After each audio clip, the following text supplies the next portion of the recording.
একটা নতুন বিল নিয়ে আসছে, দেখেছেন আপনারা? ওয়াকফ বিল। শোনেন না মুসলমান, আপনারা জানেন, সোশ্যাল মিডিয়ায় দেখেছেন ওয়াকফ বিল পেশ করা হচ্ছে। তাতে কি হবে? আপনার কলজেতে আঘাত করছে। কথা বুঝতে পারছেন না? ওয়াকফ বিল, ওয়াকফ আইন যদি তৈরি হয়ে যায়, আপনার মসজিদ চলে যাবে, আপনার মাদ্রাসা চলে যাবে, আপনার কবরস্থান চলে যাবে, আপনার খানকা চলে যাবে, এমনকি মুসলমানদের ইউনিভার্সিটি গুলো চলে যাবে। কার টাকা? কার সম্পদ? বলেন, ওয়াকফটা কারা করে? যারা করেছিল কার জন্য করেছিল? আল্লাহর রাস্তায় করেছিল। কথা ঠিক না ভুল? না, ওটা কি কারোর সম্পত্তি? ওটা কি কোনো বাবার সম্পত্তি? কারোর বাবার সম্পত্তি নয়, ওটা হচ্ছে মুসলমানদের বাবার সম্পত্তি। কথা ঠিক না ভুল বলেন? মুসলমানদের সম্পত্তি। রাজ করবে কে? হরিপদ। রাজ করবে কে? হরিপদ। তুমি মুসলমান, মসজিদে যাবে, মসজিদের সামনে নামাজ পড়তে ঢুকবে, কটা বাজে? সময় ফিক্সড করে দেওয়া হবে, 15 মিনিট 20 মিনিট ফিক্সড করে দিয়া। আসসালামু আলাইকা ইয়া রাসূলুল্লাহ, আসসালামু আলাইকা ইয়া হাবিবাল্লাহ। ওজন আমার তরফ থেকে এটা আল্লাহ রাসূল থেকে খুশি হয়েছিলেন। আল্লাহ রাসূলের দরবারেতে হযরত ওমর ফারুক হুজুর হাজির হয়ে গেলেন, হযরত উসমান গনি হুজুর হাজির হয়ে গেলেন, এমনি করে অন্যান্য সাহাবারা হাজির হয়ে গিয়েছিলেন। আল্লাহ রাসূল ওই সময় হযরত আবু বকর হুজুরকে ডেকে ডেকে বলেছিলেন, ও বাবা আবু বকর, ও বাবা আবু বকর, তুমি কি আমাকে কিছু সম্পদ দেবে না? তুমি কি আমাকে কিছু মাল দেবে না? আল্লাহ রাসূলের দরবার থেকে হযরত আবু বকর হুজুর বাড়ির দিকে চলে গেলেন। বাড়িতে গিয়ে যা কিছু ছিল সব আল্লাহ রাসূলের দরবারে হাজির করে দিলেন। আল্লাহ রাসূল থেকে খুশি হয়েছিলেন। আল্লাহ রাসূল ওই সময়তে হযরত আবু বকর হুজুরকে ডেকে ডেকে বলেছিলেন, ও বাবা আবু বকর, ও বাবা আবু বকর, তোমার বাড়ি থেকে কিছু নাই, তোমার বাড়ি থেকে আর কিছু সম্পদ নাই। এ আমার নবী পাকের প্রেমিকেরা, এ আমার নবী পাকের উম্মতিরা, আল্লাহ রাসূলকে সাহাবা হুজুররা কেমন মেনেছে দেখেন, আল্লাহ রাসূলকে সাহাবা হুজুররা কেমন প্রেম করেছে দেখেন। আল্লাহ রাসূলকে ওই সময়তে হযরত আবু বকর হুজুর বলতে লাগে, ইয়া রাসূলুল্লাহ, ইয়া হাবিবাল্লাহ হুজুর, বাড়িতে আল্লাহ এবং তার রাসূলকে রেখে এসেছি। হুজুর বাড়িতে আল্লাহ এবং তার রাসূলকে রেখে এসেছি হুজুর, আর কিছু নেই আমার বাড়িতে। কি মোহাব্বত রাসূলকে করেছে, সব রাসূলের জন্য বিলিয়ে দিয়েছে। কিতাবের মধ্যে এসেছে সেই জামানাতে হযরত আবু বকর হুজুর খুব বড় ধনী মানুষ ছিলেন, রাইস ছিলেন, অনেক বড় ধনী মানুষ ছিলেন, কিন্তু নবীর মোহাব্বতে, আল্লাহর মোহাব্বতে, রাসূলের খাতিরেতে সবকিছু বিলিয়ে দিয়েছিলেন। জুড়ে বলেন সুবহানাল্লাহ। সেই আবু বকর হুজুর, তাকে দেখে শিক্ষা নেওয়ার দরকার আছে না নাই? বলেন, তিনাকে দেখে শিক্ষা নেওয়ার দরকার আছে না নাই? মানতে গেলে মানার মতো মানতে হবে তো নাকি? মুখে দাবি করছেন রাসূলকে মানি, রাসূলকে মানি, কিন্তু হারাম থেকে দূরে যেতে পারলাম না। রাসূলকে মানা হলো, কি গো বাপ, রাসূলকে মানা হলো, কি গো গ্রামে গঞ্জে হারামখোর বেড়েছে না কমেছে? বলেন, হারামখোর বেড়েছে না কমেছে মনে হয় আপনাদের? মুসলমানের মধ্যে হারামখোর বেড়েছে না কমেছে? হারামখোর বেড়ে গেছে। কথা বুঝতে পারছেন না? আমার মুরব্বি চাচারা যখন আগে বাজারে ঘাটে যেত, সেই সময়তে এত দোকানপাট ছিল না। কথা ঠিক না ভুল বলেন? কিন্তু দেখবেন এখন ওই মুরব্বি চাচারা যখন বাজারে যায়, গিয়ে দেখবেন একটা নতুন করে দোকান গজিয়েছে, নতুন নতুন দোকান। তার মধ্যে একটা দোকান হলো খাজা বাবা লটারি সেন্টার।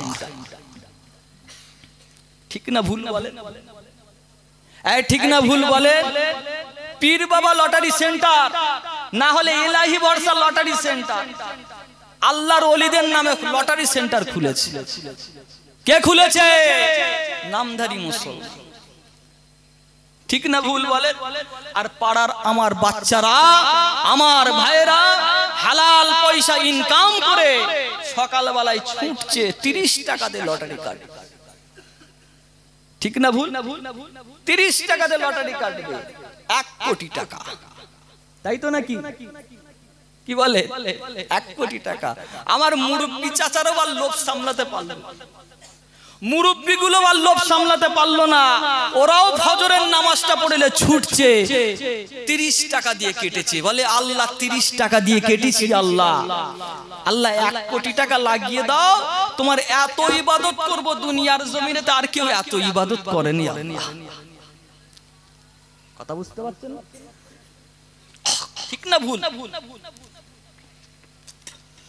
কথা ভুল হচ্ছে আমার, বলেন ঠিক না ভুল? বলে তাহলে হারাম আপনার বাড়ির মধ্যে ঢুকে গেছে, কথা ঠিক না? বন্ধন ব্যাংক আপনার বাড়ির মধ্যে ঢুকে গেছে, আপনি নেবেন না, আপনাকে জোর করে রাগ করছেন নাকি গো বাবা? রাগ হচ্ছে আপনাদের? মানেন বাপ, মানার মতো মানেন, মুখে দাবি করে লাভ। যারা মেনেছে তাদের দিকে শিক্ষা। ছেলেরা, যুবকেরা, নবী পাকের উম্মত উম্মতিরা, এ আমার নবী পাকের প্রেমিকেরা, আল্লাহ রাসূলকে সাহাবা হুজুররা কেমন মোহাব্বত করেছে দেখেন। আল্লাহ নবী নূর নবী হায়াতুন নবী রাসূল আমার মক্কার জমিনটাকে ছেড়ে দিয়ে মদিনার জমিনের দিকে চলে যাচ্ছেন। আল্লাহ পাকের হুকুমটা হয়ে গেছে, মক্কার জমিনটাকে ছেড়ে দিতে হবে, মদিনার জমিনের দিকে চলে যেতে হবে। আল্লাহ নবী নূর নবী হায়াতুন নবী রাসূল আমার টুকটুক করে হেঁটে হযরতে আবু বকর হুজুরের বাড়ির দিকে চলে গেলেন। ও বাবা আবু বকর, ও বাবা আবু বকর, তুমি কি বাড়িতে আছো নাকি বাবা? আল্লাহ রাসূলকে সাহাবা হুজুর বেরিয়ে বলে, লাব্বাইক ইয়া রাসূলুল্লাহ, লাব্বাইক ইয়া হাবিবাল্লাহ। হুজুর আবু বকর আপনার কদমে হাজির। আল্লাহ রাসূল ওই সময় সাহাবা হুজুরকে ডেকে বলেছিলেন, এ আমার সাহাবা জেনে রাখো, শুনে রাখো, আল্লাহ পাকের হুকুমটা হয়ে গেছে, মক্কার জমিনটাকে ছেড়ে দিতে হবে, মদিনার জমিনের দিকে চলে যেতে হবে। তো বাবা আবু বকর, তুমি কি আমার সঙ্গে মদিনার জমিনে চলে যাবে?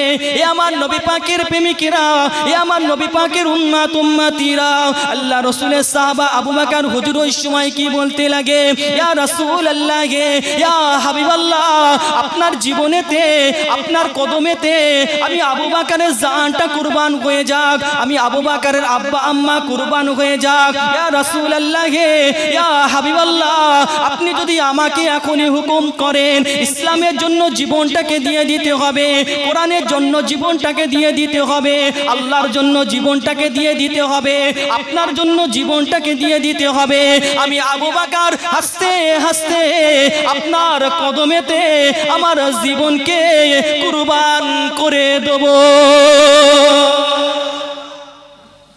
হুজুর আপনার কদমেতে আমি আবু বকরের জীবনটা কুরবান করে দেব হুজুর, আপনি শুধু হুকুম করেন কোথায় যেতে হবে। আহ, একা, আর কেউ নেই, আল্লাহ রাসূলের সাথে আর কেউ নেই, একা একা আল্লাহ রাসূল যাচ্ছে, হযরতে আবু বকর হুজুর যাচ্ছে, আর কেউ নেই, আর আল্লাহ রাসূলের সাথে কেউ নাই। আল্লাহর হুকুম হয়ে গেছে, যাও মক্কার জমিনটাকে ছেড়ে দাও, মদিনার জমিনে চলে যাও, হিজরত করো। হিজরত হচ্ছে। আল্লাহ নবী রাস্তা দিয়ে হেঁটে যাচ্ছেন, আল্লাহ রাসূলের পাশে হযরতে আবু বকর হুজুর যেতে লাগেন। এমনি করে কিছুদিন সময় যাওয়ার পরেতে, কিছুক্ষণ যাওয়ার পরেতে হযরতে আবু বকর হুজুর কি করতে লাগেন, একবার আল্লাহ রাসূলের সামনের দিকে চলে যাচ্ছেন, একবার পেছন দিকে চলে যাচ্ছেন, একবার ডান দিকে চলে যাচ্ছেন, একবার বাম দিকে চলে যাচ্ছেন। ওই সময় হযরতে রাসূল আমার হযরতে আবু বকর হুজুরকে ডেকে বলেছিলেন, ও বাবা আবু বকর, কি ব্যাপার, কি ব্যাপার, কি ব্যাপার, কেন তুমি একবার সামনের দিকে চলে যাচ্ছ, একবার পেছন দিকে চলে যাচ্ছ, একবার বাম দিকে চলে যাচ্ছ, একবার ডান দিকে চলে যাচ্ছ? এ আমার নবী পাকের প্রেমিকেরা, এ আমার নবী পাকের উম্মত উম্মতিরা, ওই সময় আবু বকর হুজুর আল্লাহ রাসূলকে কি বলেছিলেন, ইয়া রাসূলুল্লাহ, ইয়া হাবিবাল্লাহ হুজুর, আপনার সামনে শত্রুরা রয়েছে, আপনার পেছন দিকে শত্রুরা রয়েছে, আপনার ডান দিকে শত্রুরা রয়েছে, আপনার বাম দিকে শত্রুরা রয়েছে।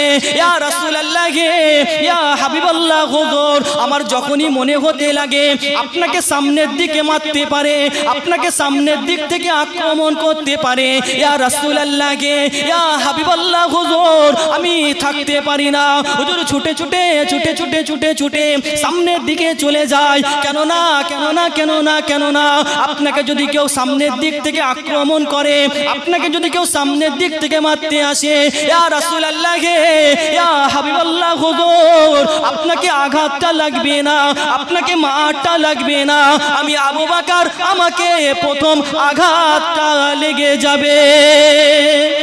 ইয়া রাসূলুল্লাহ ইয়া হাবিবাল্লাহ হুজুর, যখনই মনে হতে লাগে আপনার পেছন দিকে শত্রুরা রয়েছে হুজুর, আবু বকর ছাড়া আপনার সাথে আর কেউ নাই হুজুর, যখনই মনে হতে লাগে হুজুর আপনাকে পেছন দিক থেকে মারতে পারে হুজুর, আবু বকর থাকতে পারে না, ছুটে ছুটে ছুটে ছুটে ছুটে ছুটে পেছন দিকে চলে যায় হুজুর। আপনাকে যদি কেউ পেছন দিক থেকে মারতে আসে, আপনাকে আঘাতটা লাগবে না, আমি আবু বকর, আমাকে আঘাতটা লেগে যাবে হুজুর। যখনই মনে হতে লাগে আপনাকে বাম দিক থেকে মারতে পারে, আপনাকে ডান দিক থেকে মারতে পারে, ইয়া রাসূলুল্লাহ ইয়া হাবিবাল্লাহ হুজুর, আমি আবু বকর তো এটা সহ্য হবে না, আপনাকে আঘাতটা লেগে যাবে, আমি আবু বকর তো সহ্য করতে পারবো না, ইয়া রাসূলুল্লাহ ইয়া হাবিবাল্লাহ হুজুর, যখনই মনে হতে লাগে আপনাকে বাম দিক থেকে মারতে পারে, আপনাকে ডান দিক থেকে মারতে পারে হুজুর, আমি থাকতে পারি না, ছুটে ছুটে ছুটে ছুটে ছুটে ছুটে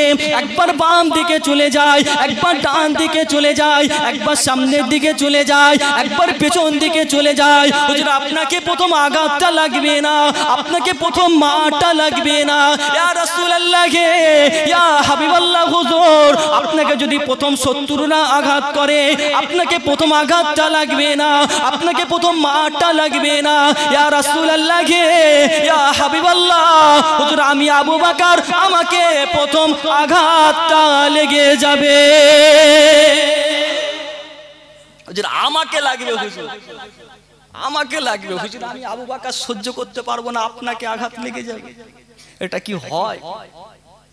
বলে এটা হয় না। ইয়া রাসূলুল্লাহ হাবিবাল্লাহ হুজুর, আমার যখনই মনে হচ্ছে আপনাকে সামনের দিক থেকে মারবে হুজুর, আর তো কেউ সাহাবা নেই, আপনার সাথে তার কেউ নেই হুজুর, আমি তো একা আবু বকর হুজুর, ছুটছি, ছুটে ছুটে সামনের দিকে যাই হুজুর, আপনাকে যদি কেউ প্রথম সামনের দিক থেকে মারে হুজুর, আপনাকে লাগবে না, আমি আবু বকর, আমাকে প্রথম লেগে যাবে। জুরি বলেন সুবহানাল্লাহ।